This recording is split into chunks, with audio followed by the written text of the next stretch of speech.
민주당의 이재명이 아니라 이재명의 민주당으로 만들어 가겠습니다. 요즘 민주당 분위기 보면요, 여기도 명심. 네, 이재명 대표께도 이제 말씀을 드렸죠. 국회의장 준비하겠다고. 열심히 잘하라고 그랬어요. 열심히 잘하라고. 명심은 나한테 있다. 이런 지금 이런 말씀으로 해석해도 됩니까? 당연히지 아니겠어요? 저기도 명심.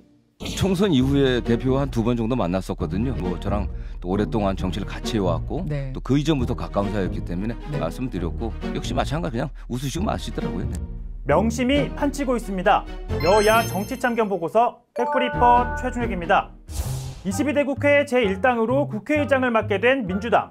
의장하겠다는 의원이 여럿이라 당내 경선 치를 것으로 보입니다. 최다선 6선이 되는 조정식 의원. 경기도지사 당선됐을 때 제가 경기도 인수위원장을 맡아서 했었고 당대표가 되신 다음에는 제가 그 사무총장을 맡아서 1년 8개월 동안 같이 일을 해왔는데 이재명 대표와 가장 호흡을 잘 맞출 수 있는 사람. 통상 3선이 하는 사무총장을 초선 당대표화해서 5선일 때 맡아 이런 얘기도 들었죠. 5선이나 한 놈이 뭐 사무총장 하는 것도 모양은 안 좋아요. 예. 젊을 때부터 잘하는 애니까 이제 무슨 5선 된 놈이 이제 사무총장을 맡아요.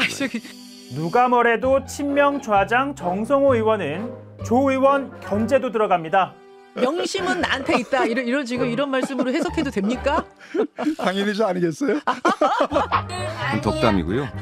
이 대표의 고심이 또 이심전심으로 또 주변 가까운 의원들한테 전달되지 않겠습니까? 30년 지기 두 사람, 이재명 마음, 정성호 마음, 이심정심이란 걸까요? 여기에 또 한 분의 국회의장 도전자.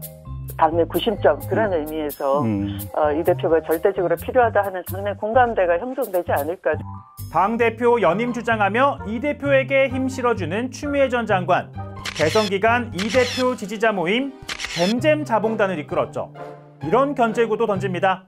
어떤 국회의장 후보께서는 김건희 여사의 주가 조작 사건에 대해서 영수회담 의제가 되면 되겠느냐 하는 그런 엉뚱한 말씀도 하시고 그러잖아요. 민주당 국회의장 경선이 명심 경쟁된 이유. 이재명 체제로 총선을 대승하면서 투표권을 가진 민주당 22대 국회의원 친명계가 압도적입니다. 이 때문에 당심과 이 대표 지지층 겨냥한 선명성 경쟁으로도 이어지고 있는데요. 여야를 아우르는 국회의장은 탈당의 당적을 내려놓지만 이들은 일제히 민주당 소속이라는 걸 강조합니다. 죽도 밥도 아닌 정말 다 된 밥에 콧 빠뜨리는 우를 범한 그런 전례가 있었어요. 더불어민주당 출신의 국회의장 시절에. 기계적으로 중립만 지켜서는 아무것도 할 수가 없는 거죠. 다수당으로서의 책임이 있고 또 다만 국회의장으로서 국회에서 입법적 성과를 내야 됩니다. 민주당이 배출한 의제하고 민주당이 다수당입니다. 예. 그렇기 때문에 민주당이 주도하는 국회가 될 수밖에 없어요. 21대 국회에서 박병석, 김진표 국회의장이 민주당 출신인데도 여야 합의가 먼저라는 원칙을 내세우며 정작 민주당을 도와주지 않았단 건데요. 따라서 이번엔 이재명 대표가 주도하는 각종 법안들 처리할 때 적극적으로 나설 의장 적임자라는 걸 어필하는 겁니다. 국민의힘은 너도 나도 명심팔이 이재명 대표에 대한 충성 경쟁한다고 비판했습니다. 국회의장은 중립이 아니다. 귀를 의심케 하는 민주당의 책임 있는 인사들의 발언이 국민들을 놀라게 하고 있지 않습니까? 민심의 바다는 오만으로 가득 찬 배를 뒤집기도 합니다. 승자의 저주에 빠지지 맙시다. 국회의장뿐 아니라 민주당은 원내대표 도전자들도 친명 후보가 먼저 출마 선언하자 연이어 뜻을 접고 있습니다. 이재명 대표와 박찬대 원내대표의 강력한 투톱 체제로 국민이 부여한 임무를 완수하는 개혁국회, 민생국회를 만들겠습니다. 제가 좀 사정이 생겼습니다.